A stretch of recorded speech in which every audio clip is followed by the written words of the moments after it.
الرحيم إن الحمد لله نحمده ونستعينه ونستغفره ونعوذ بالله من شرور أنفسنا ومن سيئات أعمالنا من يهده الله فلا مضل له ومن يضلله فلا هادي له وأشهد أن لا إله إلا الله وحده لا شريك له وأشهد أن محمدًا عبده ورسوله صلى الله عليه وعلى آله وصحبه أجمعين. أما بعد، اوس په اختصار سره د واده د شپې آداب ذکر کو. واده د شپې آداب په کوم شپه باندې چې الک په جنیز بسې کمرې ته دننه شي. ما ځینې آداب را جمع کړي دي په اختصار سره بیانوم. د دې نه مخکې ته یو نصیحت وکړم ټولو ته. چا چې واده نه دی کړی هغه ته خاص نصیحت، او څوک چې دویم او د دریم او د څلورم سوچ کوي هغه ته هم دا نصیحت، او کوم چې کړی دی الله یې ستاسو عمل شي. وخت تېر شوی دی، اوس داسې کولی شي چې دویم دریم واده وکړي څلورم بیا په عمل کېدی شي، خو خاص کر ځوانانو ته دا هلکان چې کښېني که نه یو بل سره دوی نصیحتونه کوي یو بل ته. ته چې د واده په شپه ننوځې نو ته به داسې چل وکړي او بیا به داسې چل وکړي، بیا به دا وکړي. هغه بل چې ورسره مړه شي هغه ته ته به داسې چل وکړي چې دا چل وکړي، دا به بل زه دې ټولو ته دا دې ټولو کې په یو باندې عمل نه کېږي. دی چې دغه ټیم کې زنانه ته مخامخ شو د هغې سره کښېني نه دی به څه وایي، ته مخامخ شو د هغې سره کښېني نه دی به څه وایي چې هغه پلاني ما ته ویلي چې ته به دا چل کوې دا چل کوې، هغه پلاني ما ته ویلي چې ته به دا چل کوې، هغه پلاني ما ته ویلي چې ته به دا چل کوې، او پلاني ما ته ویلي چې ته به دا چل کوې. دا نصیحتونه کوم ځای کې به دغه ټیم کې په کار راځي؟ یو هم په کار نه راځي. دا کوم نصیحتونه دی چې زه کوم دا د قرآن او حدیث په رڼا کې دا په زړه کې کښېنه او په دې عمل کړي، نور په یو عمل نه کړي. نه دا سړی ولې ګډوډ کړي؟ ته اوس پته شته کله چې کور دننه ورځي غریب رنګ چې دی سور شوي غوږونه یې تک سره شي او رپرپی به داسې راغلی. ولې دې د ډېرو نصیحتونو خراب کړی، ځکه چې دلته چې له دومره ډېر نصیحتونه دا ودونو والا وکړي که نه هغه وایي که څه ده چې د یو غر دی زه اوس ورځم جهاد له، او ټینک به وي او کلاشنکوف به وي او ډزې به کېږي او بمان به راولي په دې چې زما به څه حال. د ډېرو نصیحتونو سره سړی خرابېږي. نه صرف مختصر قرآن او حدیث کې شریعت کې چې کوم نصیحتونه راغلي په هغې عمل کوو انشاءالله ستا ژوند مخې ته کامیاب دی. اولنی کار به دا وکړي، اولنی کار چې نیت به ښه ساتي. او دا مسله ما په تېر شوي درس کې بیان کړې رسول او امام ابن ماجه هم راوړی ثلاثة حق على الله تعالى عونهم. دې ته وکړي د دریو کسانو په الله باندې دا حق دی چې الله به یې مرسته کوي، الله به لازم مرسته کوي. اولنی هغه کس المجاهد فی سبیل الله چې الله په لار کې جهاد کوي او د الله د دین دپاره جنګېږي، الله یې لازم کامیابوي. او دویم والمکاتب الذي يريد الاداء، هغه غلام مرئي وینځه چې د ځان ازادولو دپاره خپل باچا خپل مالک له پیسې ورکوي چې ما ازاد کړي. الله د دې سړي مرسته کوي او دله توفیق ورکوي نو دی دا پیسې بیا ادا کولی شي. او درېیم هغه سړی والناکح الذي يريد العفاف، او هغه سړی او هغه جنۍ چې واده د دې دپاره کوي چې د غلط کارونو نه ځان لرې ساتي. الله دا خلک کامیابوي او د دوی په ژوند کې برکت اچوي. ته چې په اولنۍ شپه باندې کله کمرې ته ځې نو په زړه کې دا اراده ساته چې دا واده ما صرف او صرف د دې دپاره وکړو، څه دپاره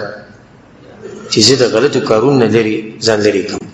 او د هغه کارونو نه ځان لرې کړم په کوم باندې چې رب العالمین خفه کېږي. په دې ځای کې یو نصیحت موږ د مشرانو ته دا کوو، که د هلک مشران دی او که د جنۍ، چې د هلک او جنۍ د یو بل نه لرې هسې مه ساتئ. اوس خو الحمدلله دا مسله سره کې کمزوري شوې غوندې کېده، خو پخوا به یو هفته هلک غریب بهر پروت و، یو هفته کله به د ماما په کور کې غریب پروت و، د هغه په دیره کې، او کله به د تره په کور کې پروت و، او کله به د نیکه په کور کې پروت و. او د زړه نه یو الله خبر و چې په زړه به یې څه تېري او دې مشرانو ته به دا خیرې کول چې چلې نه دا بده خبره د سنپاولو نه دا کار نه دی کول پکار. ته چې ورته دا واده وکړو د نکاح دې ولې وتړی ولې دې ولې وتړلی، خو چې هلک او جنۍ د یو بل سره ملو شي نو اوس دې ته پکې څه ضرورت دی چې هفته دې هلک بهر کېنولی نه بیا د هغو نه چې لږ به کم دي نو هغو 3 ورځې دا 3 ورځې خو عام چلي. نو اوس الحمدلله دومره لا شوي ده چې یو ورځ ته خبره راغلې ده، خو بیا پکې مغه یو ورځ ده دې یو ورځ تېرولو ته پکې څه ضرورت دی. وایي نه د جنۍ خپل خپلوان ته نه ناستي که نه خپل خپلوان ناستي خپلې کمرې دي کوټې دي هلته ول هر څه سیټ کړي ناست وي هلک او جنۍ به یو بل سره ملو شي څه خوري خو یې نه دا مسله. وایي نه دا جنۍ یېرېږي او که زه داسې ووایم چې په دغه ټیم کې د جنیم خیري کې دغه کور ورته چې د کیمرا بسې دا خلک را جمع کړي دي او هلک غریب بهر پروت دی بیا هېڅ یېرېږي نه چې د پلار د کور دلته راځي دا طبیعت دی دا د انسان طبیعت دی جنۍ چې دی د هلک سره خوشحاله دا د هغې طبیعت دی د هغه په دې خفه کېږي نه نو دا ظلم زیاتې ختم کړي او په خپلو کورونو کې دا طریقه بالکل ختمه کړه چې څنګه واده وشي هلک او جنۍ دي وبسه دي مېلمه شي مېلمانه دي که نه مېلمانو ته چا څه کوي دي مېلمانه که په دغه ورځ ناشي څه حرج نه ده ښه نو څه به کوې کله چې کمرې ته وردننه کېږي هر هغه هلک چې واده کوي یا د دویم درېم ارادې ده کله چې دننه کېدي کمرې ته نه ځان به ښکلی کېږي او په دومره حدودو کې به ځان ښکلی کېږي کوم حدود چې د شریعت به ښکلی کېږي او په دومره حدودو کې به ځان ښکلی کېږي کوم حدود چې د شریعت دي د هغې نه به اوړې نه او ما په تیر شوي درس کې دا مسله بیان کړې وه چې ځینې خلک د واده په دې ورځ باندې حرام کارونه کوي او په هغې ځان ښکلی کوي او جنۍ له پکار ده چې ځان څه کړي ځان ښکلی کړي الله سبحانه وتعالی په قرآن کې ولهن مثل الذي علیهن بالمعروف څنګه چې د سړو په دې ښځو باندې حق دی دغه شان د دې ښځو هم په دې سړو باندې حق دی عبدالله بن عباس رضی الله عنهما د رسول صلی الله علیه وسلم ترڅ وی چې کله به درس وکړو او کور ته به دننه تو نه د کور سره دروازې کې به دا پټکې خپل برابر کړو لاسونه به یې لمده کړو په دې ویښتو کې به یې ایسي وله ږیرې به برابر کړه دا شاګردانو ته یې وروسته پوښتنه وکړي ته چې کور ته ځې روزانه دا چل کې ته ولې دا چل کې هغه ته وایي زه دې لپاره کوم چې زه ښکلی ښکارم چې دننه وشم ځکه چې زما دا زړه کېږي او زما همیشه دا خوښه ده چې زما ښځه ما ته په داسې حال کې را مخامخ شي چې هغه ښکلي نو داسې به د هغې هم دا خوښه یې که نه چې اوس سړی وردن شي او د خولې نه یې نسوار وبینځي واده په شپه او وردن شي او د ښځې سره کښېني او د جیب نه هم د نسوار وبینځي او د ګوتو نه یې په کومو ګوتو کې چې نسوار لګولي د هغې نه هم دغه لاس چې دی په دې ښځه باندې ولګي دغه نه هغه څښا وي نه هغې ته لاړ شي ښه چې دی په دغه شپه وردن نه شي او خوله یې څښا په څښا یې غاښونه یې تک زیړي او د ښځې سره کښېني او د هغې باندې اولنی د دې سړي د خولې هغه وږم ورګي کوم چې هغه څښا بي نه راځي دې به د خاوند څه خوښ شي د اولې ورځې نه دا غریب دا حال دی دا خو له ده سیټ کړی دی واده دی نو چې بیا مخې ته نورې ورځې راشي چې بیا به د غریب ګورې څه حال دغه شانې زنانه له پکار دي چې په دغه ورځ باندې ځان سنبال کړي او ځان تیار ساتي خپل خاوند ته خو د شریعت په حدودو کې دننه چې د هلک څنګه کمرې ته راشي او په دې جنۍ نظر ولګي او دی خوښه شي تاسو ته پته شتي د دې اولني نظر ګوره ډېر غټ اثر د اولنی نظر دی د دې ډېر غټ اثر نه څنګه چې د هلک په جنۍ نظر ولګي او جنۍ په هلک نظر ولګي چې یو بلې خوښ شي د دوی د ژوند بیا مغې ته ډېر د الله په توفیق سره ډېر ښه روان خو چې د هلک په جنۍ نظر ولګي او هغې ځان سنبال کړی نه او په عامو حالاتو نو ده به ترې زړه تور شي یا هلک په دغه حال کې دا کوم چې ما بیان کړ چې د نسوارو چونډۍ لګولې او یا سګرټ سکري او د خولې نه د څښا بینده لوخړې رواني او د هغې سره په کټ کې ناستي د هغې بدې شي چې د اولې ورځې نه بدې شي بیا مخکې ورسره مخکې هم بیا د هغه سره زړه نه لګي نه اولنی کار به دا وکړي بل به دا کار وکړي چې کمرې ته وردننه شي نو سلام به واچوي دا طریقه ده د شریعت کمرې ته وردننه شي السلام علیکم ورحمة الله وبرکاته هغه به ردي جواب ورکړي ځینې خلک دا وایي جاهلان وی په ښځه باندې څوک سلام نه چې ځکه چې سړی کمزوری ښکاري خو رسول صلی الله علیه وسلم وایي زمونږ پیغمبر چې د غیرتیانو غیرتي دی او په هغې چې څومره غیرت و نور له په چا کې نشته د الله نه وروسته غیرتي انسان مخلوق هغه څوک دی رسول صلی الله علیه وسلم هغه وایي افشو السلام سلام خور خورې کوي که د واده په شپې وکړو نور ورځې به کور ته ځې کار دې سلام واچو ته چې وردننه شوې ته ووایې السلام علیکم دې سلام څه مطلب دی سلامتیا دې پته نو دې ښځې له دې یو امان ورکړو چې ما نه یېرېږم ته په سلامتیا کې زما د طرف نه او الله به ستا په دې واده کې برکت واچوي چې ته شروعات ګوره په یو شریعت په کار باندې دې وکړو نو چې کله دننه ورشي نو اول به ده وایي چې السلام علیکم ورحمة الله وبرکاته بیا به د دې ښځې سره په ارام کښېني رسول صلی الله علیه وسلم په یو حدیث کې روایت کې راځي چې تاسو کې دې څوک د واده په شپه باندې د زناورو په شان کورواله نه کوي چې بس کمرې ته ورښکاره کېږي او ځان یې زناور جوړ کړی نه ته به کښېنې د ښځې سره د ځان نه به نادیده نه جوړوي چې څنګه وردنې شو ډایرکټ بس کورواله شروع شو ته به سلام واچې د ښځې سره به ښه په ارام کښېنې ښه په ښکلې طریقې سره او د هغې سره به خوږې خبرې شروع او غوره طریقه به دی که په دغه ورځ ته ځان سره څه خواږه څه ویسي په جیب کې یا په کمره کې د بیوزي کې یخودي او بیا دا په دغه شپه باندې هغې له په خپلو لاسونې په خوله کې ورکړي صبح خوند به کوي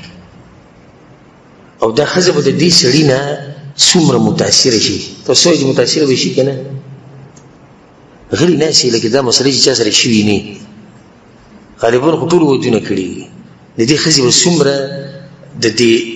زړه کې به د دې خاوند دپاره یو ځای چې دی د اول راتلو سره ګوره ما په خوله کې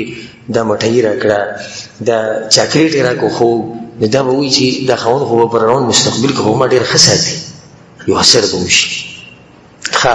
جنیل هم پکار چې یو هدیه یو ګفټ یې ښودی چې هلک کله کمرې ته راشي خبرې اترې شروع شي دا ولم د خپل طرف نه څه شی ورکړي هغه هم سم خوشحاله شي بیا ورو ورو د هغې سره خبرې شروع کړي او دلیل ګوره په دې مسله باندې دا دی حدیث د اسماء بنت یزید رضی الله عنها هغه وایي چې قینت عائشه رضی الله عنها لرسول الله صلی الله علیه وسلم رسول صلی الله علیه وسلم چې کومه شپه باندې عایشه رضی الله عنها نو ما تیاره کړې وه عایشه رضی الله عنها ما تیاره کړې وه او رسول صلی الله علیه وسلم ته مې تیاره کېنولې وه نو رسول صلی الله علیه وسلم راغی د هغې په خوا کې کېناستو او بیا یې سجر وکړو رسول صلی الله علیه وسلم زما لوښی ورکړو د پۍ و نو رسول صلی الله علیه وسلم پۍ وڅکړو او بیا په خپلو لاسونو هغې له ورکړو چا له ورکړو عایشې رضی الله عنها نو هغې خپل سر دې چې کته کو شرمېده ځانه په دغه ورځ شپه باندې چې دی شرمېږي نو وي زه ورته قار شوم او زه ورته قار شوم ما ورته چې ګوره رسول صلی الله علیه وسلم د لوښی نیولی تا چې دی سر دې کوز نیولی بیا هغې هغه لوښی واخیستو هغه پۍ وڅکړو او در روانې چې څومره مسلې زه اوس بیانوم که نه په دې کې به دا نه وایي چې په دې کې خو شرم او حیا او په مجلس او دا حدیث د چا دی د رسول صلی الله علیه وسلم دا زموږ شریعت دی او که دا مسلې ما واضح کړي انشاءالله زموږ د شریعت نه به جاخې ختمې شي چې څو پورې انشاءالله زموږ د شریعت نه به جاخې ختمې شي چې څو پورې دا پټي نو هېڅ هم نه کېږي په دا کومې طریقې چې د زه ښیم که به دې د عمل وکړو انشاءالله واده به دې کامیاب واده وي نو ته به سجر وکړې اول به دې ښځې له څه ورکړي بیا به د هغې سره په ارام کښېنې په د هغې سره به خوږې د مینې محبت خبرې شروع دي سنې ته کښېنو په نصیحتونو سره شي زموږ د خلکو یو رواج جوړ شوی د مشرانو نه روان دی چې کښېني بس دی به تقریر شروع کړي زما د مور پلار به ډېر خیال ساتي زما د وروڼو به خیال ساتي زما تره زامن نه ځي ماما زامن نه ځي کاکا زامن نه ځي دا صحیح ده دا نصیحتونه ورته وکړو مونږ دا نه چې نصیحتونه مه کوو صبر وکړه ناوي ده نوي جنۍ ده عمر به کم وي یېرېږي لږ رعب پرې دی کښېنه ورسره ښه په ارام خوږې خبرې شروع کړو دا اول نه د تقریر شروع کړو نو د هغې سره به ښه په ارام کښېني بیا د دې ناستې مې یو طریقه مثال کې تو سره کښېناستې نو ورو ورو په دې خبرو کې ته د هغې په لاس باندې لاس کښېوي هغه مینې محبت هغه کم ماحول چې د هغه ښه زیاتېږي او دا ښځه به هم په دغه کې شي چې زما دا خاوند په ما مین دی او بل دا چې هغې ته به ته ډېر سنجیده سړی ښکاره شي ډېر سنجیده خو چې کله ورته ته کښېنې اول خو بغیر سلام نه وردننی شي چې څنګه وردننی شي نو دا پکې نشته چې زه خواږه څه دې ښځې له ورکړي دا پکې نشته بس ښځې سره به کښېني ته داسې کار وکړې چې زما د مور پلار به ډېر سخت عزت کوي خو د هغوی عزت دې ونه کړو نو زه به رسره داسې حال وکړم چې چا رسره کړی نه وي بیا به دې کور کې به دې ځای نه او طلاقه کړې به مې د واده ورنۍ شپې ته وګوره ته به د طلاق خبرې کوې او زه به دې ووایم او زه به یې دغه کړم دې پیسو ته ضرورت څه دی د هغې سره ته خوږې خبرې شروع کړې په ښه طریقه باندې بیا رسول صلی الله علیه وسلم یو طریقه مونږ ته ښوولې ده هغه ده چې کله ښه پوره ګپ شپ ولګېدی شو نو د هغې نه بعد دا پکار دی چې دوی 2 رکعته لمونځ وکړي او د خپل نوي ژوند شروعات په څه باندې وکړي په منځ باندې دې ژوند کې به ډېر سخت برکت وي او د هغې دغه حدیث د ابن مسعود رضی الله عنه او د ابو سعید مولا ابي سید مالک ابن ربیع دې حدیثونو کې دا مسله راغلې چې په کومه ورځ باندې سړی په کومه شپه باندې سړی په ښځې پسې ورشي نو پکار دی چې دویم 2 رکعته لمونځ وکړي او دا ښځه هم 2 رکعته لمونځ وکړي ستاسو څه ګمان دی په دغه واده باندې او څه سوچ دی چې هغه د مانځه نه شروع شي نو دغه ژوند به مخکې کامیاب وي که نه وي دا به کامیاب وي دغې چې شروعات د الله سبحانه تعالی په بندګۍ باندې وشو او بیا چې دغه ټینګ کې دی په دې سجده کې الله تعالی سوال وکړي چې یا الله زما د واده د ژوند وشروع کېږي ته پکې برکت واچوې ته ماله طاقت راکړې ته ماله توفیق راکړې څومره ښکلی ژوند به د دې سړي دا په دغه ورځ باندې دا کار کول پکار دي د هغې نه بعد که بالفرض دې ښځې له د کوروالي دعوت ورکړي او ښځې ورته ووایي چې نه ځکه چې ښځه په دغه ورځ باندې ناشنا ښځه ګوره پردۍ ښځې راشي एकदम د سړي سره مړه شي لازم په هغې باندې روح وبي نو که بالفرض د ښځې دې منع کړو چې نن به نه کوو نو دی به څه کوي خپله به یې راټینګه کړي نه په دغه ټیم کې به دې حالاتو ته وګوري چې دا ښځه په روب کې ده په یره کې ده هېڅ خبره نه که دی یوه شپه یې د واده دا اولنۍ شپه چې د بغیر د کوروالي نه تېره کړي بس دې به هم ځان غره کړي دې ته سنجیده انسان وي هوښیار انسان ګوره هوښیار انسان هغه چې د مخامخ سړي هغه حالاتو سره چې دی ګزاره کوي او د هغه په هغه حالاتو باندې پوهېږي د مخامخ سړی اوس په یره کې دی پردۍ زنانه एकदम په ما پسې راله او एकदम زما کور ته راځي زه خیر زه به ګزاره وکړم لکه دولت دعوت ورکړو او هغې انکار وکړو نو څه خبره نه ده ښه بیا که بالفرض هغې انکار ونه کړو او دی کوروال خبره نه ده ښه بیا که بالفرض هغې انکار ونه کړو او دی کوروالی کول غواړي د هغې سره دا کوم هلک چې واده کړی دی کوروالی نو کوروالی په هغه طریقه نه کوي کوم چې رسول صلی الله علیه وسلم په حدیث کې منع کړی د زناورو په شان چې एकदम ډز او کوروالی شروع شو نه د هغې نه مخکې ډېر کارونه یي چې هغې دپاره به کې مقدمات وي او د هغې سره د موسم او د حالات دي چې د مینې محبت نه ډک شي ځینې کسان به وایي چې د شیخ سره نه کومې خبرې کوي دا زموږ د شریعت خبرې او دا خبرې به مونږ ښایو علما چې دي علما د دې امت دپاره داسې وي لکه پلار چې د زوی لپاره نو دا پلار بچي ته هغه خبرې ښیي په کوم کې چې د بچي فایده ښیي ورته که نه ښیي ښیي ورته دغه شان د علما د امت ته دا مسلې ښیي په دې باندې کتابونه لیکلی شوي رساول به موږ نه خو زموږ په دې معاشره کې خلک مولوي صاحب دې خبرو ته نه پرېږدي او موږ خو الحمدلله په هغه خلکو کې چې حق وایو په هر ځای کې خپله مسله بیانوو که څوک به خفه کېږي که څوک به خوشحال وي خپله مسله بیانوو که څوک به خفه کېږي که څوک به خوشحال وي نو د کوروالي نه مخکې مقدمات دي ښځه ښکلول یا ښځه خپل خاوند ښکلوي د یو بل سره لاس لګول یو بل سره ګپ شپ لګول یو بل ته نږدې کېده لږ مزاح کول که ته په دغه ټیم کې دا ښځه وخاندې ښځه سړی وخاندې دې سره به دا حالت ښه برابر شي بلکې شریعت څه وایي وایي دروغ حرام دي سوی د درې ځایونو نه چې په دې کې دروغ ویلی شي اولنی چې دوه کسانو په منځ کې جوړه راولي دویم په جنګ کې جهاد کې دوکې ورکولو لپاره دریم ښځه او خاوند او په دغه شپه باندې چې دا ښځه خاوند یو بل ته څومره بنډلې ولي دې تپوس مه کوه او دې ولې شریعت اجازت ورکړی ولې ځکه چې د مینې محبت لپاره خو به څه نه څه وایې که نه نو اوس دې ښځې ته وایي وایي څومره ښکلې ښکاري لکه سپوږمۍ ښه که اوس هغه د سپوږمۍ په شان نه نو دا دروغ شو که نه شو دروغ واسه وکړو چې زه به د مرګ پورې صرف تا سره ژوند تېرو دروغ د مستقبل نه دی خبر دی چې دې سبا جنګ وشي دغه وشي د دویم واده وکړي درېیم وکړي څلورم وکړي خیر دی وایي هېڅ خبره نه جنۍ ورته هم ده ووایي ښه دی چې ته زما ژوند له راغلې او که ته نه وې نو زما به ګورې څه کېدې داسې یو خبره یې وکړه یا دا ښځه خاوند یو بل ته ښځې دې خاوند ته وایي که ته مړ شي نو وایي زه به مړه شم دا خبره ډېره کوي دا ښځې که ته مړ شي چې دا غریب مړ شي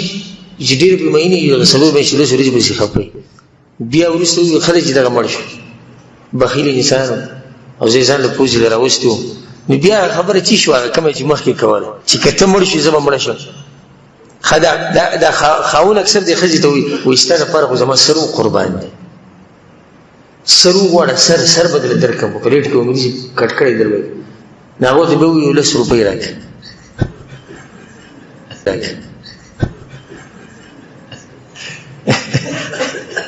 په 10 روپو باندې هغه به دې شي بې عزته کړي او قهر کړي نو تا خو ته د واده په شپه باندې وایي چې سر درې اپو درکو نه د دې قسمه خبرو شریعت اجازت ورکړی ولې شریعت ته هم دې مسلې پته ده چې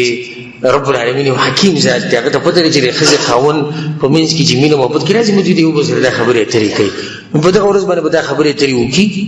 او بیا ورو ورو یو بل ښکلی یو بل سره لاس لګول یو بل ته نږدې کېده د هغې نه بعد به د کوروالي د درجې ته یا دغه مرحلې ته به اوړي رسول صلی الله علیه وسلم په یو حدیث کې وایي چې کله تاسو کې یو سړی کوروالی کوي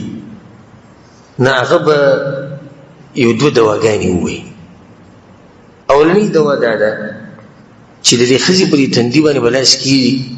او دا دوا به وایي چې اللهم اني اسألک من خیرها الله زستانه د دې ځانه خیر غواړم او په دې کې چې تا کوم خیر اچولې او دا هغه شر نه پناهي غواړم پناهي نیسم پتا پورې کوم شر چې به دې زنانه کې دی او کوم شر چې به دې کې تا اچولې یاره دې په فطرت کې پروت دی نو ګوره څومره ښکلې دوا ده چې زه د دې خیر صرف غواړم بس دې کې چې کوم شر دی هغه نه غواړم دا دوا به ووایي او زه دواګانې یادې کړي او دویم چې کله کوروالی شروع کوي نو په دغه ټینګ کې به دا ووایي بسم الله اللهم جنبنا الشیطان وجنب الشیطان ما رزقتنا ای الله شیطان زمونږ نه لرې ساته او د دې میلاوېدو د لاسه چې به کوم ماشوم ته موږ له راکې نو هغه هم د شیطان نه لرې ساته او شیطان د هغه نه لرې ساته رسول الله وایي که دوی له الله بچی ورکو نو شیطان دغه بچی له نقصان نشي ورکولی څومره غټه فایدې د معمولي وړه غونته کې دوا ده دا دوا چې دی ووي نو بیا چې ستا کوم اولاد کېږي هغه اولاد به د شیطان نه د شیطان نه به حفاظت کړي او د هغه نه به محفوظ وي دا دوا ده دا دوا چې دی ووي نو بیا چې ستا کوم اولاد کېږي هغه اولاد به د شیطان نه د شیطان نه به حفاظت کړي او د هغه نه به محفوظ وي د هغې نه بعد بیا ښځه خاوند یو بل سره کوروالی کوي نو کوروالی د ښځې سره کوروالی کول دا به دوه قسمه یو حرام دی یو جایز دی او جایز هغه دی چې یو سړی د خپلې ښځې سره د قبول د طرف نه د مخې د طرف نه کوروالی کوي که په هره طریقه یې کوي که په هره طریقه یې کوي د هر ټکی مې پکې ووایي نور تفصیل ته ضرورت نشته که په هره طریقه یې کوي او په باندې دلیل سره الله وایي نساؤکم حرث لکم فأتوا حرثکم انا شئتم دا ښځې ستاسو فصل دی او خپل فصل دی چې څنګه راځي وله ځکه ما تاسو ته اکثر مخکې وایي چې څوک به دا نه وایي چې شیخ صاحب دا مسلې ولې بیانوي الله ګوره دا خبره کوي رب العالمین وایي ښځې ستاسو فصل دی او فصل دی چې څنګه راځي وله نه که دې د شا د طرفه راځي دی کوي یا د مخې د طرف نه کوي یا به بله څه طریقه کوي په ولاړه ناسته چې کومه طریقه ده د جایز ده په شریعت کې او په هغې کې به ته د عبدالله بن عباس رضی الله عنه یو روایت ووایم په هغې کې دا دي چې عبدالله بن عباس وایي چې کان هذا الحي من الانصار د انصار ولا قبیلې ولا خلک چې وي د مدینې ولا هم اهل وثن د بوتانو عبادت به یې کو او د دوی سره د یهود به اوسېدو او د اهل کتابو نو د اهل کتابو به ځان په دوی باندې غوره ګڼولې ځکه چې د هغوی سره کتاب نو ډېرې مسلې به د انصارو د چا نه زده کولې د یهودو نه به زده کولې او یهودو کې دا مسله وه چې هغو به د ښځې سره کوروالی په دې طرف باندې کوو په دې سیډ باندې به یې کوو یعنې د ښځې به هغه طرف ته مخ او سړي به ورسره کوروالی کوو ولې وایي ځکه چې دې کې ښځه پټه وي ښځه هم پټه وي او سړی چې دی هم ښکاري نه ښځې ته د مکې نه چې کوم صحابه نو په هغو کې دا طریقه نه وه بلکې هغو په هره طریقه باندې د خپلې ښځې سره کوروالی کوو کله چې انصار د دې نه خبر شو نو هغو ته دا خبره ډېره غټه ښکاره شو چې تاسو د ښځو سره داسې کوروالی کوئ تاسو دا طریقه هم کوئ دا هم کوئ نو رسول صلی الله علیه وسلم دا مسله لاړه څنګه چې رسول صلی الله علیه وسلم دا مسله لاړه الله سبحانه وتعالی د آیتونه نازل کړو نساؤکم حرث لکم فأتوا حرثکم انا شئتم د خپل فصل چې څنګه راځي مطلب دی چې د چا د خبرې مرسته الله وکړه د مهاجرینو د خبرې مرسته وکړه د انصارو په خبره باندې رد وکړو په دې کې یو مسله ده چې د هغې مبارک ډېر تپوس کېږي او د تپوس نه مخکې ته بیانومه نو شکر وباسي چې مسله داسې واضحه شو یو دا ده چې ښځه خاوند د یو بل عورت د لاس وړلی شي او که نه نو دې کې هېڅ حرج نشته بلکل وړلی شي ښځه او خاوند له الله اجازت ورکړی دی چې د یو بل نه څنګه فایده او خوند اخیستی شي واخلئ سوای د هغه کارونه کوم چې شریعت منع کړي دي هغه مخکې را روان دي د خوند اخیستو یو طریقه دا ده چې سړی د ښځې عورت ته لاس وړلي او ښځه چې د سړي عورت ته لاس وړلي نه دا جایز دي یا د دې تپوس کېږي مثال کې د زنانه په سینه باندې لاس ایښوده د دې ځینې کسان د غټ جرم ښکاري غټ جرم ورته ښکاري حالانکه شریعت د دې نه منع نه کړي بلکې دا سړی د دغه زینه خون او مزي اغستی شي او څنګه چې دا سړی د دغه زینه خون او مزي اخلي دغه شان د ښځې ته هم خون او مزي دا ورته میلاویږي د دې کار د لاسه نو دا هم جایز دي ځینې کسان دا مسله بیانوي چې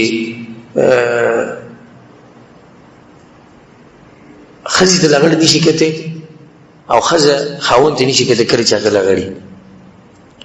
دا مسله کمزوري ده او بلکې ځینې کې خلک به دا دلیل ورکوي دا مسله کمزوري ده او بلکې ځینې کې خلک به دا دلیل ورکوي څه نقصان یې څه دی بچی رانده پیدا کېږي او دا ښځه خاوند هم ړندېږي الله پرې دغه مرض بیا راولي او دا کمزوري خبره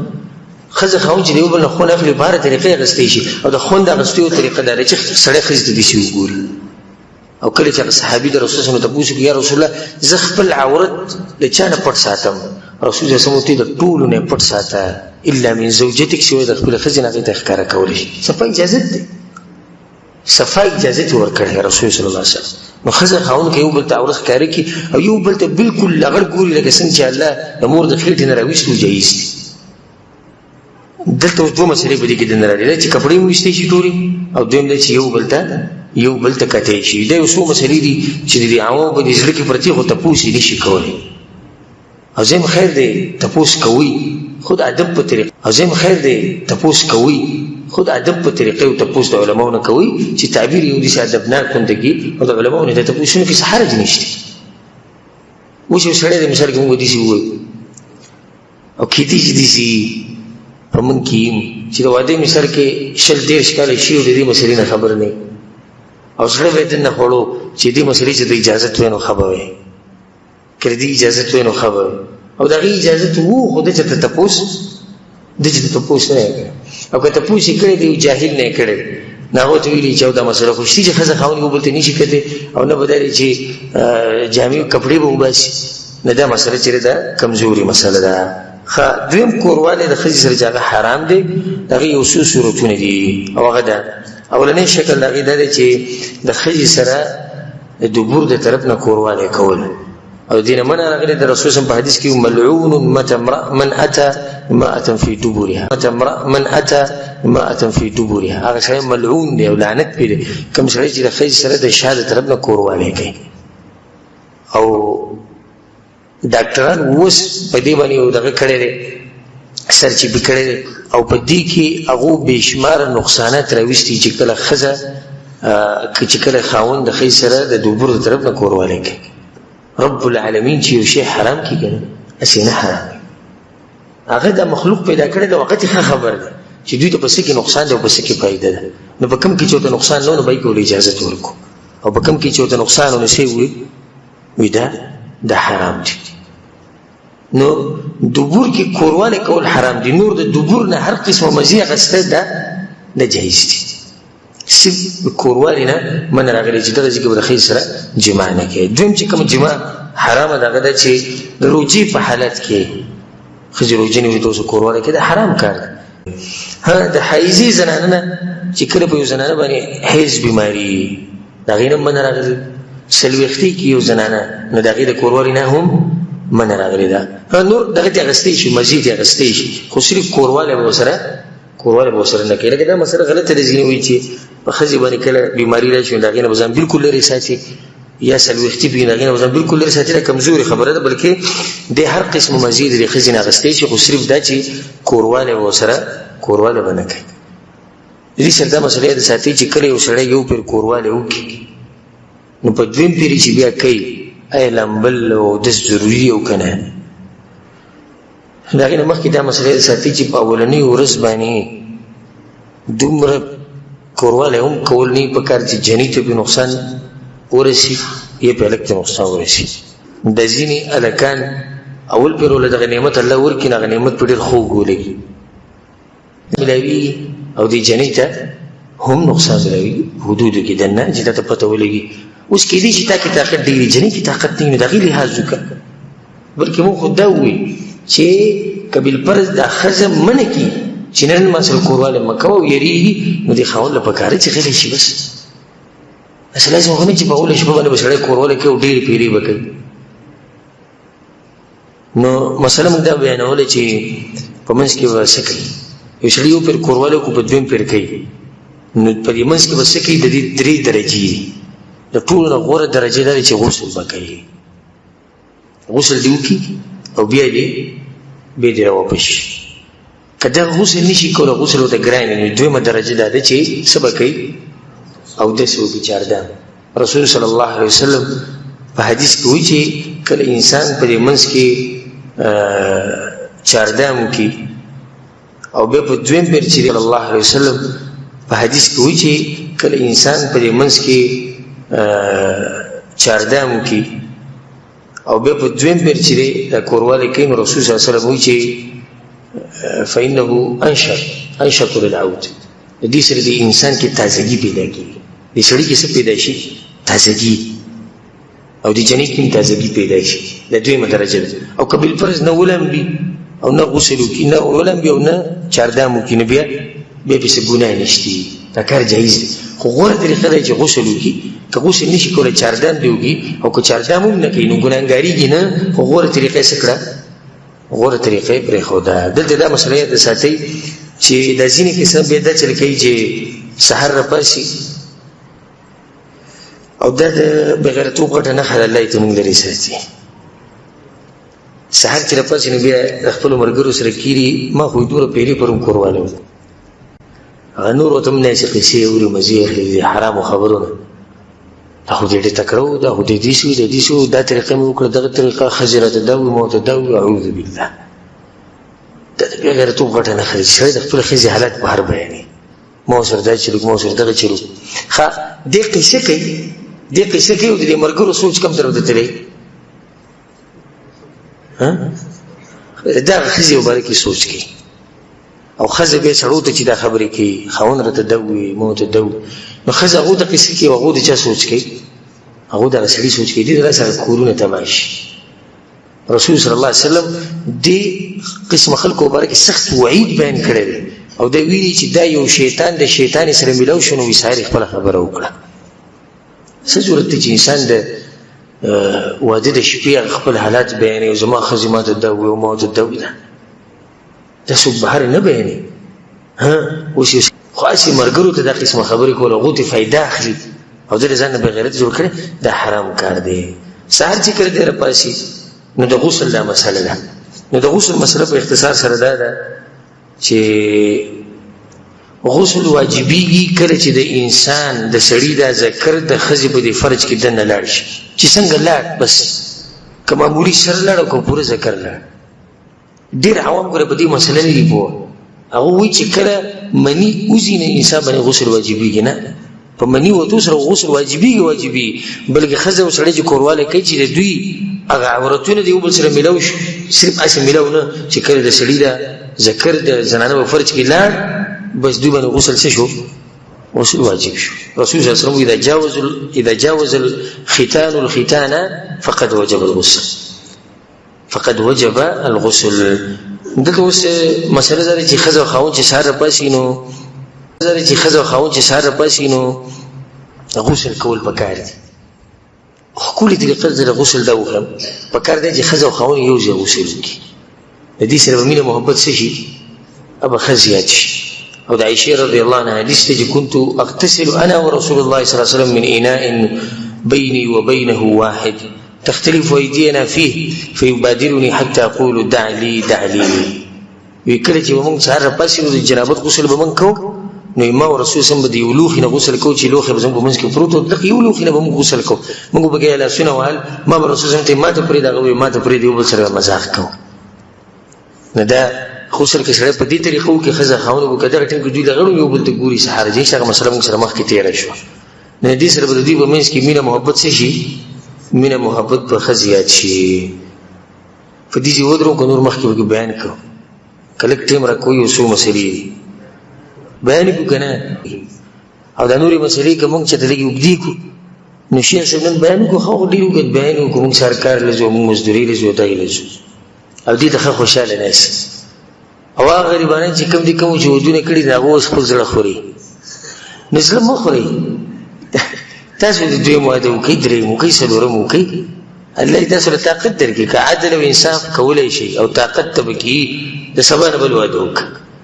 او که نه طاقت ته سره نه نو موږ به سوال کوو الله ته ته هم سوال کوو چې الله موږ له طاقت راکړي چې دویم درېیم څلورم واده وکړو او کوم چې ځوانان دي نو هغو ته موقع پرته ده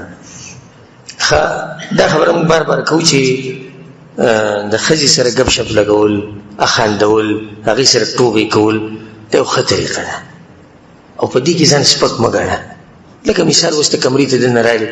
او ښځه ناسته ده، تا ورله په دې سترګو باندې لاسونه کېښودو چې یو قسمه مذاق یو قسمه ګپ شپ. لکه مثال اوس ته کمرې ته دننه راغلې او ښځه ناسته ده، تا ورله په دې سترګو باندې لاسونه کېښودو چې یو قسمه مذاق یو قسمه ګپ شپ. نو هر انسان ته دا قسمه طریقې معلومې دي. ګوره کله چې جابر بن عبدالله رضی الله عنه واده وکړو نو راغی رسول صلی الله علیه وسلم یا رسول الله ما واده وکړو. د هغه خویندې وې ډېرې او ورورې نه وو او پلار یې په غزوه احد کې شهید شوی او د هغه سړي پلار د هغه سړي زوی دی چې هغه سره رب العالمین خبرې په خپله کړې. نه ده بیا واده وکړو چې لکه زما د دې خویندو حفاظت ساتي نو د یو مشرې ښځې سره یې واده وکړو. نو رسول صلی الله علیه وسلم ورته واده دې وکړو او وایي پیغلې جنۍ سره دې وکړو که نه کونډې سره دې وکړو. یا رسول الله د مشرې ښځې سره مې وکړو. رسول ورته فهلا بکره نوی جنۍ سره به دې واده کړی، پیغلې جنۍ سره به واده کړی. ولې تلاعبها وتلاعبک، تا سره به یې لوبې کولې او تا به ورسره لوبې کولې ځکه ته ځوانه ده کې. اوس تا مشره ښځه راوستې نو صحیح به لوبې وکړو، هغه مشرې کوم ځای کې لوبې به ورځي. په یو حدیث کې راځي رسول صلی الله علیه وسلم تضاحکها وتضاحکک، ته به یې خندولې تا به خندوله. که دا جنۍ کشره نو ګوره دې کې رسول صلی الله علیه وسلم یو خبره بیان کړې چې ښځه خاوند یو بل خندوي یو بل سره مزاح کوي. زه دې ټولو کسانو ته دا نصیحت کوم د کومو چې خاص کر د کومو د بریدونو چې وینې ساسي ته خو ته زه دا وایم والله که تاسو د ژوند مزه اخیستي په الله د قسم خورم که تاسو د ژوند مزه اخیستي. تاسو خو یو روټیني کار کړی روټیني دې ته روټین وایي. واده لازم دی واده یې وکړو، بیا بچي پیدا کول لازم دي هغه یې وکړو. خو کوم مقصد چې اصل و د دې واده نه هغه ته میلاو شو هغه ته میلاو نه شو. ښځه خاوند یو بل ته چې ګوري، ښځه چې خاوند ته ګوري قار وله ورځي او خاوند چې ښځې ته ګوري قار وله ورځي. صرف دغه کوي چې د شپې سملي او کوروالی وکړي او بچي پیدا شي. د دې څه مقصد شو؟ ښځه خو هغه ښځې چې ته د ورځې کار کوې په مزدورۍ کې په مکتب کې ناستې دفتر کې ناستې یا مثال کې دیاړۍ له تلې څه کار کوې او په زړه کې دې یو سوچي څه چې کور ته به کله ځم چې کور ته به کله ځم. خو چې کله ته به کور کې پروت یو داسې وویشتي چې دې کور ته به کله وځم او د دې بګوي نه به الله ما کله خلاصوي. نو دې خو څه فایده نه شو. د واده چې کوم اصل مقصد دی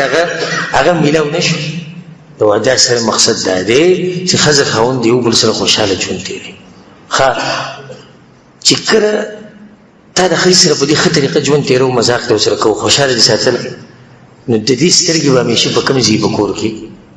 په دروازه به چې کله به هلک راځي. او یو دغه طریقه ده دا کومه چې عامه روانه ده نو بیا دا ښځه دا سوال کوي چې یا الله بېروزګاره کوی له سره ما شپ هغه نه لګوي نورې څه پیسې هغه نه کوي خو دغه پروت دی او دا ورله ډوډۍ وړي غریب او دا ورله کپړې وینځي او دا ورسره خدمت کوي او هغه دغه شان چې دی بد ګوري او کله مخ دې سره کوي چې ولې ګپ شپ نه لګي وي دې سره سړی لږ سپک کوي. چا ویلي سپک کوي؟ رسول صلی الله علیه وسلم د خپلو بیبیانو سره ګپ شپ لګولی دی مذاق به ورسره کوو هغوی سره مینه محبت کوو. رسول صلی الله علیه وسلم څومره دروند سړی دی د امت سردار دی د پیغمبرانو سردار. بلکې حدیث کې راځي چې رسول صلی الله علیه وسلم پیر چاردام کړه او داسې کړه او منزله وتو نو په دې لارې کې څنګه چې منزل وتو په دې لارې کې ولې یو بیبي مخې له راله نو هغې ښکل کړه او منزل یې لاړ. ګوره په دغه لږ ټیم کې رسول صلی خپله بیبي څه کړه هغې ښکل کړه. د ماحول ته ستاسو خیال دی دا څومره ښکلی ماحول چې یو سړی د کور نه وځي او ښځې ته وایي ښځې زه راړمه او د الله په امان هغه ښکل کې وځي دا ښځه به څومره خوشحاله شي او بیا به د انتظار کوي او دواګانې به کوي چې یا الله دا هلک زر ته زر راولي. لکه چې هلته د هغه اخلاق دومره ښکلي خو چې کله دی د کور نه اخلاق دومره ښکلي خو چې کله دی د کور نه وځي هغه خبر نه وي د کور د دروازې له مې یو درز ورکړي او لاړ ووتو بدماش دی او او بهر غریب چا ته چرنګ نشي کولی په کور کې به دغه کمزوري باندې بدماشي کوي. دغه ته کمزوري میلاو شوي ده بس په هغې باندې بدماشي کوي او ته ناسته د الله نه ویرېږي او که خپل ژوند دا موقع ګورې دغه ته مې دا کوم چې ودونه یې کړي دي هغو ته هم دا موقع وشتي خپل ژوند په یو ښه طریقه شروع کوي او د ژوند نه مزې واخلئ. په اخره کې زما یو خاص نصیحت وی هغه هلک ته چې واده کول غواړي یا هغه جنۍ ته چې هغې واده راروان دی یا واده کېږي به هر څوک چې زما دا بیان وړي هغه ته زما دا نصیحت دی چې د واده په شپه باندې چې کله ته د جنۍ پسې کمرې ته ورشي او د جنۍ نه غلطي وشي نو هغې ته په غټ نظر مه ګوره. ولې لکه څنګه چې ته د دې شپې په باره کې سوچ کوې چې دا شپه به ګورې څنګه چې ته د دې شپې په باره کې سوچ کوې چې دا شپه به ګورې څنګه دغه شان د دې جنۍ په زړه کې هم دا سوچ پروت دی. هغسې د اسمان نه راپېښېږي. دویم نصیحت زموږ دا دی چې په ځان باندې یره بلکل به نه راولي. ځینې کسان چې کمرې ته وردنه کېږي د دروازې ورځي او بیا راځي او بیا د ورور سره مشوره کوي د ملګرو سره دا به څه طریقې و هغو ته نه ورشه او شریعت چې درته څه ویلي په هغه طریقه عمل وکړه انشاءالله په دې کې هېڅ هم نشتي ستا ژوند چې دی هغه به ښه خوشحاله. دا خبره درته مو وکړم چې دا کوروالی هله انسان له خوند ورکوي چې کله د انسان مزاج هغې ته جوړ شوی چې کله د انسان مزاج صحیح هغې ته جوړ شوی. اوس یو سړی دننه ورغی کمرې ته درز دا سینې څه کي درځي او د ښځې سینه هم څه کي درځي او په دغه ټینګو دوی کوروالی شروع کړو. دا کوروالی به دوی له خوند ورکړي خوند ولا نه ورکړي بلکل په ارام مطمئن ښه به کښېني ګپ شپ ورکړي اوبه وڅښي خواږه څه وخوري د هغې نه بعد چې ګپ شپ نه بعد چې به شروع کړي دوی له به دا کوروالی هم دا به خوند ورکوي. او دغه نصیحت خو موږ ټولو ته کوو چې د ښځې خاوند ژوند مزه هلی چې کله دوی د دې کور نه لري نو کله چې د ته موقع برابرېږي نو خپله ښځه ځان سره بهر ته بوځه خو د کافرانو په طریقه نه او نه د کافرانو ملکونو ته که طاقت تر الله درکړی بل ملک ته چکر ولګو که طاقت تر الله درکړی مکې ته لاړ شه مدینې ته لاړ شه دا ښځې ځان سره په چکر وباسه. او ټولو ته دا وایم کوم چې دلته ناست مشران او کوم چې زما دا بیان اوري که هغه پلار دی که هغه مور دی که هغه رور دی که هر څوک دی په چا باندې به دا پابندي نه لګوئ چې ښځه به چکر له نه بوځي. دا د هغه ژوند دی پرېږدي چې خپل ژوند نه مزې واخلي تا خپل ژوند دې چې تېر کړو اوس هغه خو پرېږدي چې مزې واخلي. زموږ یو ملګری و هغه وایي ما وایي دا زړه مې یو ورځ ډېر کلک کړو ځکه چې د ملګرو سره مېلاوېدم یو راته وایي چې پلاني ځي ته هم چکر ولګوه بل وایي چې پلاني ځي ته او زموږ په کور کې سم داسې قانون ناپېښې کړه. مور ته مې خبره ور مخکې کړه تاڼه کې خبره وکړه چې زه دا جنۍ په چکر باندې بوځم. زموږ ملګری ډېر سخت مزاقي انسان وي ما هغې ته دي چې په ښه طریقه مې ورته ووایي چې زه دا ښځه بوځم هغه غریبه تنګه شوي به یو سا به یې زیات شي وایي هغې ما ته چې بوځې صحیح ده بوځه بچې بوځو زه ډېر سخت خوشحاله شوم چې لکه دې ما له دې زر اجازت راکړو وایي چې ورته مې وایي دغه ټینګ کړه د بیا آواز وایي ما چې زموږ چې د ګاډه ماډه وګورم چې پروګرام جوړ وي وایي ما ته وایي چې دا هلکان ورسره هم بوځو د خویندې ورسره هم بوځه ما ورته چې چېرته مې نه ځم د چکر نه مې توبه ده په دې کور کې زه دوی سره ناست یم چې ته راسره بهر ومولېږې زه خو دا ښځه دې لپاره بهر ته وباسم چې موږ له ښکلی وخت تېر کړو. دا ما ته د زړه خبرې وکړي زه دې ته د زړه خبرې وکړم